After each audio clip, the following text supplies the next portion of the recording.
Hola, buenas tardes a todos. Yo soy Roger, soy alumno de la licenciatura en Teología Bíblica. Estoy cursando actualmente el sexto semestre y este video es para la materia de religiones del mundo impartida por el maestro Christian Pickup. Hoy hablaremos acerca del sincretismo y del cristianismo, porque algunas prácticas populares son completamente incompatibles con la sana doctrina. El sincretismo ocurre cuando se mezclan creencias o prácticas provenientes de diferentes religiones o cosmovisiones. El problema surge cuando elementos ajenos a la revelación bíblica son incorporados a la fe cristiana, de manera que alteran o distorsionan el evangelio. En pocas palabras, eso es el sincretismo. Ahora, la Escritura dice en Éxodo 23 que no tendremos otros dioses delante de nosotros. Dice la palabra textualmente: no tendrás otros dioses delante de mí. Asimismo, el apóstol Pablo escribió en Colosenses 2:8 que miren que nadie los haga cautivos por medio de su filosofía u huecas sutilezas, según la tradición de los hombres, conforme a los principios elementales del mundo y no según Cristo. Por esta razón, los cristianos debemos evaluar toda práctica espiritual a la luz de las Escrituras. Ahora, antes de analizar algunas prácticas específicas, es importante entender que el cristianismo histórico sostiene que la Biblia es la autoridad suprema para la fe y la práctica.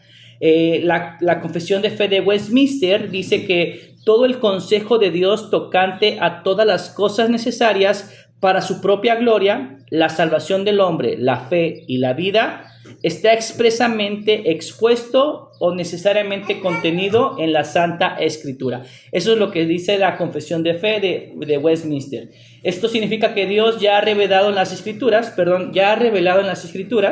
todo lo necesario para conocerle y vivir de manera agradable. No hay que buscar en otros lados. De igual forma, la Biblia enseña que toda la Escritura es inspirada por Dios y útil para enseñar, para reprender, para corregir, para instruir en justicia. Eso lo dice la segunda carta a Timoteo, capítulo 3, verso 16. Por tanto, cualquier práctica espiritual debe evaluarse según la palabra de Dios y no únicamente por su popularidad o beneficios percibidos. Debemos poner la Biblia ante todo tipo de emoción, de sensación, de experiencia. La palabra de Dios va por delante. Ahora, una de las prácticas orientales más populares actualmente es el yoga. Muchas personas afirman que se trata únicamente de ejercicios, de respiración y de estiramiento. Sin embargo, el yoga nació dentro del hinduismo como una disciplina espiritual diseñada para alcanzar la unión con la realidad divina. El hinduismo enseña doctrinas como el karma, la reencarnación y el moksha, conceptos completamente diferentes a la cosmovisión cristiana. El problema no radica simplemente en movimientos físicos, sino en la filosofía de este movimiento, o sea, de esta filosofía.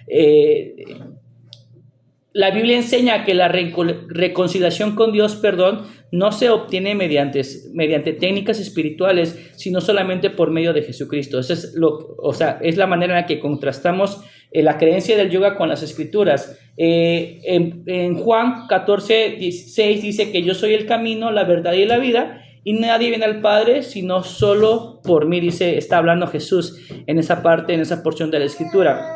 Desde la perspectiva cristiana, no necesitamos métodos espirituales provenientes de otras religiones para acercarnos a Dios, porque Dios ya se acercaba a nosotros. Es decir, para conocer a Dios no necesitamos trances ni formas distintas, sino que solamente por medio de Jesús es que podemos acercarnos a Dios, e incluso Dios se ha acercado a nosotros por medio de Jesucristo.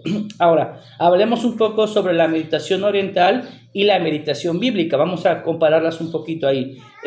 La meditación oriental suele buscar vaciar la mente y trascender la conciencia ordinaria o experimentar una unión con una realidad impersonal. Sin embargo, la meditación bíblica tiene un propósito completamente distinto. Josué capítulo 1, verso 8, nosotros lo conocemos, dice que este libro de la ley no se apartará de tu boca, sino que meditarás en él día y noche. Esto lo dice Josué 1:8. La meditación cristiana no consiste en vaciar la mente, hermanos, sino en llenarla con la verdad de Dios. Es un contraste completamente distinto, o polos opuestos. El creyente reflexiona en las Escrituras, en el carácter de Dios y en las promesas del Evangelio. Por esta razón, aunque ambas prácticas utilizan el término meditación, representan enfoques completamente diferentes, ¿no? Ahora, hablemos sobre el movimiento de la nueva era. La nueva era combina elementos del hinduismo una vez más, budismo, ocultismo, esoterismo y psicología moderna. Sus ideas principales de este movimiento son la divinidad interior del ser humano, es decir, hay divinidad dentro del ser humano según esta cosmovisión. La relatividad de la verdad, es decir, cualquier persona puede tener la verdad, cualquier punto de vista puede ser verdad y no como nosotros conocemos en el Evangelio que solamente hay una verdad. Y otro punto que ellos manejan es que la creencia de que todas las religiones conducen al mismo destino espiritual. Eso también es completamente distinto a nuestra cosmovisión cristiana, ya que solamente Jesús es el camino al Padre. Y la autosalvación, también completamente ajeno a nuestro cristianismo cristiano histórico y ortodoxo, ya que solamente la salvación proviene en la fe en Jesucristo. Estas enseñanzas contradicen el Evangelio. Lo dice la palabra en Romanos 3:23, por cuanto todos pecaron y no alcanzan la gloria de Dios. Es decir, nadie es capaz de salvarse por sus propios méritos o por sus propias cuentas, según la Escritura, ¿no? El problema humano no es simplemente la falta de conocimiento espiritual, sino el pecado. Es decir, el humano, la persona adolece no de ser espiritual, sino adolece por el propio pecado, por la herencia del primer Adán. Asimismo, la Biblia enseña que la salvación no se encuentra dentro de nosotros mismos, como se los decía, sino solamente en Cristo Jesús. El último movimiento es el Evangelio de la Prosperidad y el sincretismo moderno. Otro ejemplo contemporáneo aparece en algunas expresiones del llamado Evangelio de la Prosperidad, como ya te lo había comentado. En ciertos casos se mezclan con conceptos cristianos con ideas provenientes de la metafísica positiva y movimientos de autoayuda.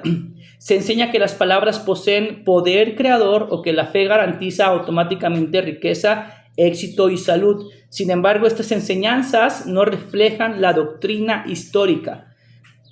El Catecismo Menor de Westminster afirma lo siguiente: el fin principal del hombre es glorificar a Dios y gozar de Él para siempre. Con esta afirmación de este documento histórico de nuestra fe, queda claro que la meta del cristiano no es una prosperidad material, sino únicamente buscar y glorificar a Dios y ser pleno en Dios. Entonces queda completamente desmentido con ese principio bíblico el Evangelio de la Prosperidad. Ahora, al hablar de estos temas, debemos recordar que el objetivo no es atacar a las personas o atacar solamente siendo completamente sin ningún tipo de propósito. El apologista Josh McDowell afirma que el objetivo de la apologética no es convencer inconscientemente a una persona o contra su voluntad para que se convierta en cristiana. El objetivo es procurar acumular la evidencia en favor del evangelio cristiano delante de las personas en una forma inteligente. También McDowell dice lo siguiente, Josh McDowell: si nuestra apologética nos impide explicar el evangelio a alguna persona, es una apologética inadecuada. De igual manera, McGrath escribe lo siguiente: el objetivo de la apologética no es antagonizar o humillar a los que están fuera de la iglesia, sino ayudarles a abrir los ojos a la realidad, fiabilidad y relevancia de la fe cristiana. Estas citas nos recuerdan que la apologética debe estar acompañada por amor, respeto y fidelidad al evangelio. Ahora, en conclusión, el cristianismo histórico y ortodoxo no puede mezclarse, no podemos tener mezclas con prácticas espirituales provenientes del hinduismo, del budismo o de la nueva era, o otros movimientos religiosos. Aunque algunas de estas prácticas parecen inofensivas o incluso beneficiosas desde una perspectiva cultural, sus fundamentos teológicos suelen ser incompatibles con la revelación bíblica. La fe cristiana enseña que Jesucristo es el único Salvador, que la Biblia es la autoridad final para la vida y la doctrina, y que la verdadera transformación espiritual ocurre mediante la obra del Espíritu Santo. Por ello, los creyentes están llamados a examinar todas las cosas a la luz de las Escrituras y a permanecer firmes en la sana doctrina. Y termino con esta cita bíblica. Como Jesús dijo, yo soy el camino, la verdad y la vida, y nadie viene al Padre si no es por mí. Esto lo encontramos en el Evangelio de Juan, capítulo 14, verso 6. Espero que haya quedado claro. Muchas gracias. Dios te bendiga.